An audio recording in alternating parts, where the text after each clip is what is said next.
À cette rencontre avec les jeunes, le président Boni Yaya a bien voulu partager la vision humaniste du développement qui a été toujours son cheval de bataille. Les jeunes ont exprimé leur gratitude au chef de l'État pour les nombreuses réformes entreprises et qui ont entraîné le relèvement du taux de croissance de plus de 5%. Des réformes opérées dans plusieurs secteurs, notamment dans les secteurs portuaires, agricoles. L'assainissement des finances publiques s'est poursuivi ainsi que la réduction du train de vie de l'État. Face au chef de l'État, les jeunes ont estimé aussi que c'était l'heure de vérité. Le souhait donc de la jeunesse béninoise est que l'État se préoccupe davantage de leur formation et de leur insertion. Si le gouvernement a commencé par son chef, a pris bonne note du souhait des jeunes, ils ont été invités toutefois à prendre en main leur destin. La forte présence des membres du gouvernement à la rencontre était aussi le signe tangible de la volonté de l'exécutif de désamorcer non seulement cette bombe qu'est la question de l'emploi des jeunes, mais encore la volonté d'instaurer un dialogue permanent avec cette jeunesse. Les jeunes ont été curieux de savoir comment les performances économiques de 2012 ont été réalisées. Ils ont donc apprécié que notre pays ait pu réaliser un taux de croissance réel de 5,4%, contre 3,5% il y a un an, ce qui montre que la relance est au rendez-vous. Les jeunes ont apprécié également que notre pays fasse partie des pays les moins endettés de notre zone, avec un taux d'endettement de 22%, ce qui est très bas, très faible par rapport à la norme de 70% et en vigueur au sein des pays de l'UEMOA.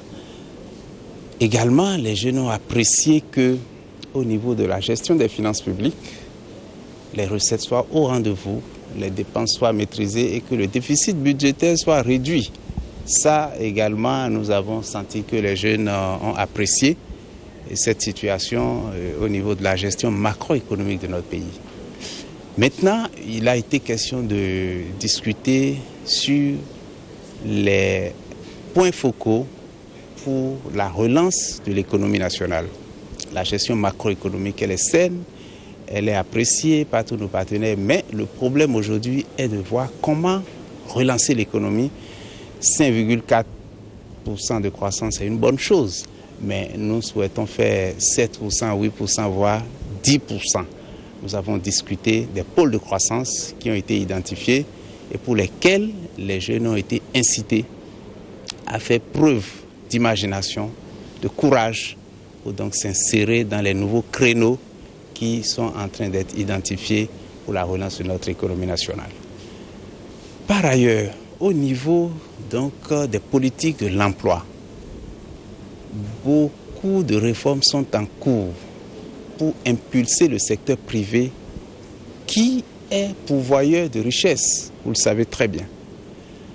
En plus de ce qui est en cours, les jeunes ont été ravis, très contents d'apprendre que la réforme fiscale que nous allons initier à partir de l'année prochaine va prendre en compte les problèmes de l'emploi. Nous avons dans le monde entier aujourd'hui 70 millions de chômeurs. Et sur les 70 millions, nous avons 38 millions qui sont africains. Donc le problème est mondial, le problème est africain. Mais nous avons une chance en Afrique et plus particulièrement au Bénin, nous avons des chantiers qui sont vierges et il reste beaucoup à faire. Quand on prend le secteur de l'agriculture ou le secteur des NTIC, c'est des secteurs porteurs potentiellement riches en emploi. Donc il suffit que nous les jeunes, aujourd'hui, que nous vaincrons la peur et que nous disions que nous pouvons créer des entreprises. Parce qu'aujourd'hui, c'est vrai, on a formé beaucoup de diplômés au Bénin, mais l'État ne peut pas employer tous ces diplômés aujourd'hui. Il reste la question de l'auto-emploi. Il faut que nous, les jeunes, et que les jeunes aujourd'hui se disent qu'une chose, ils ne peuvent que s'auto-employer. Et nous avons des structures d'accueil qui sont en train d'être mises en place et qui seront mises en place tout au long de cette année pour accueillir les jeunes, pour les former, leur apprendre à comment faire leur plan d'affaires et leur apprendre à comment accéder au NTIC. Et tout ça, là, ça va se faire à travers la mise en place des centres que nous appelons les Business Promotion Centers. Nous avons pu effectivement inviter les jeunes à une réorientation des attentes, à une réorientation de l'emploi pour qu'ils puissent se prendre en charge à un certain niveau. Nous avons parlé également du développement des activités sportives Et nous avons insisté également sur la nécessité de faire de la formation, la nécessité de travailler avec la commune et la nécessité d'avoir la patience des résultats. Il n'y a pas de paix véritable, il n'y a pas de développement sans la sécurité. Et cela, nous l'avons martelé pour que les jeunes, partout où se trouvent, à quelque activité à laquelle ils sont appelés à se livrer, qu'ils puissent comprendre que nous avons besoin d'eux et que nous avons besoin d'être très forts ensemble pour pouvoir réaliser le défi sécuritaire de notre pays. Nous aurons certainement dans les jours à venir, certainement au début du mois prochain, une journée, un atelier qui sera consacré à l'étude du phénomène de cybercriminalité dans notre pays, qui prend de l'ampleur malheureusement. Les causes, nous en connaissons quelques-unes déjà, mais il nous appartient aujourd'hui de prendre les mesures pour mener une lutte effrénée contre ce fléau qui, si on ne prend de mesures, de dispositions, risque de constituer un fléau comme le sont d'autres pour le Bénin. Beaucoup de questions liées à l'insertion des jeunes ont été évoquées au cours de la rencontre, à savoir l'adéquation formation-emploi et aussi l'audace que les jeunes doivent avoir afin de s'engager dans l'entrepreneuriat. Globalement, il y a des choses qui ont été faites à l'enseignement supérieur. Le chef de l'État, avec sa vision, a décidé que l'enseignement supérieur se rapproche des citoyens. Ce qui a fait que nous avons créé des centres universitaires qu'on avait qualifiés de collèges universitaires. Je crois qu'il faut commencer par quelque part. Mais là où il y a le problème, parce qu'il y a quand même un problème, le problème c'est la qualité, l'adéquation, ce qu'on peut appeler adéquation, formation, emploi. Et nous n'allons pas refaire l'histoire de notre pays parce que ça aussi c'est de l'histoire. Mais maintenant il va falloir que nous prenions ce côté-là, les taureaux par les cornes. Et c'est pour cela que le chef de l'État a décidé d'aller vers le deuxième forum de l'éducation. Et il avait dit qu'il souhaite un changement radical dans le contenu, dans ce que nous enseignons aux enfants à tous les niveaux. Primaire, maternelle, secondaire, technique professionnelle, supérieure, en mettant plus d'accent sur le technique et le professionnel. Par rapport à mon département ministériel, j'ai lancé un appel aux jeunes. La reconversion des mentalités et surtout se mettre ensemble pour préparer des projets, soumettre des projets à mon ministère. Tout simplement parce que dans mon ministère, nous avons les petites et moyennes entreprises, nous avons les industries. Mais aujourd'hui, pour résorber l'emploi des jeunes, il faut forcément passer par les petites et moyennes entreprises qui s'occupent des biens, des services, de la transformation des produits, des matières premières agricoles et surtout de l'exportation. Alors, qu'est-ce que nous leur proposons? De se rapprocher de nous, puisque lorsque nous regardons les petites unités de production qui ne posent pas trop de problèmes, c'est la légèreté de la comptabilité, c'est 2 ou 3 employés, nous leur demandons de se rapprocher de l'Agence nationale pour les petites et moyennes entreprises pour qu'on les guide avec leurs projets, qu'on les forme pour qu'ils puissent nous aider à développer ce que j'appelle aujourd'hui l'agro-business. À partir de la situation économique, nous avons dépeint la situation sombre de l'emploi au Bénin, soit 3,5% de la population active utilisée par l'État, 1% seulement par le secteur privé, qui en principe devait être le secteur créateur d'emplois et de valeur ajoutée. Quels sont les handicaps pour lesquels le secteur privé n'arrive pas à créer les emplois? Quelles sont les contraintes? Nous avons passé cela en revue pour dire aux jeunes qu'il y a de l'espoir. De l'espoir parce que nous avons une réforme dans des secteurs dans lesquels nous avons des avantages certains, tels que l'agriculture. Nous avons dépeint les hautes priorités en ce qui concerne le plan de relance du secteur agricole. La mécanisation avec les 4 grands centres d'usines, de montage de matériel agricole, la mise en valeur de nos vallées, qui sont des vallées très importantes et qui vont créer beaucoup de valeur et donner beaucoup d'emplois. Ensuite, la diversification agricole, sans compter le financement par une banque agricole. Et à tout cela, pour dire aux jeunes que nous avons les projets Songhai que nous avons relancés, qui sont des centres incubateurs. Nous avons parlé également des villages du millénaire pour réduire la pauvreté de moitié, créer des emplois. Et enfin, dire les contraintes que l'économie a pour ne pas décoller, c'est-à-dire contraintes infrastructurelles, l'énergie avec les délestages sans fin, les routes, problème, les rails qui posent des problèmes, et ensuite comment on appelle, les insuffisances au niveau de nos ressources humaines qui font que nous avons la malgouvernance dans nos sociétés d'État, donc il faut reformater leur gestion et donc nous allons lancer donc des audits et revoir parce que ces sociétés d'État sont toutes mal gérées et n'apportent pas de valeur ajoutée.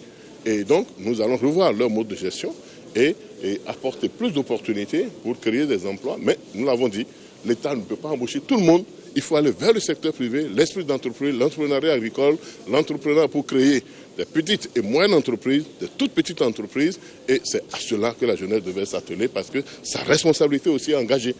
Le président Boni Yaya, à son tour, a rassuré la jeunesse. Il a demandé à cette jeunesse de ne pas céder au défaitisme et de prendre en main son avenir.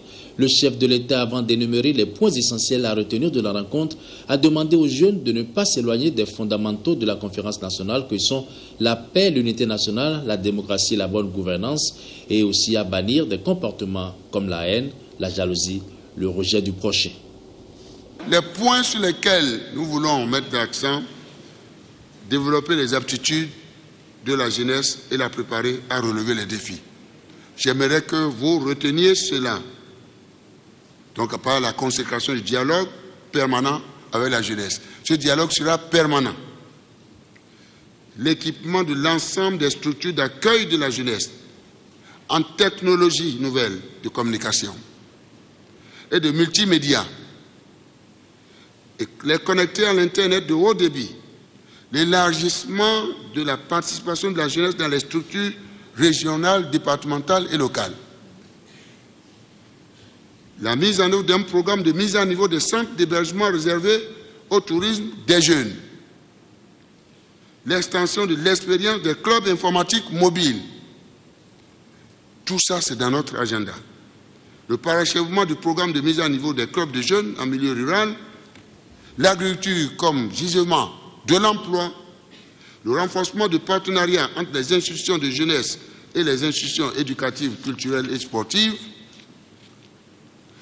développer naturellement les valeurs nationales patriotiques, l'amour de la patrie, l'amour du Bénin, l'esprit de sacrifice, l'attachement à la lutte contre la corruption, la bonne gouvernance, la diffusion du sens civique et de la culture du volontariat, l'encouragement des jeunes à porter leur intérêt à la chose publique et le développement du programme d'éducation à ces valeurs dans les milieux éducatifs, culturels, professionnels et sportifs.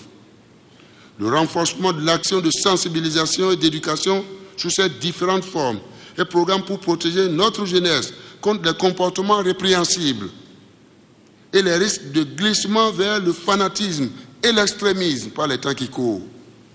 Le développement chez nos jeunes des comportements fondés sur l'ouverture, le dialogue, la compréhension et la tolérance. Oui, j'ai préparé ces points-là pour vous, pour terminer. C'est pour que vous reteniez cela, c'est lié à votre emploi, à la promotion de l'emploi.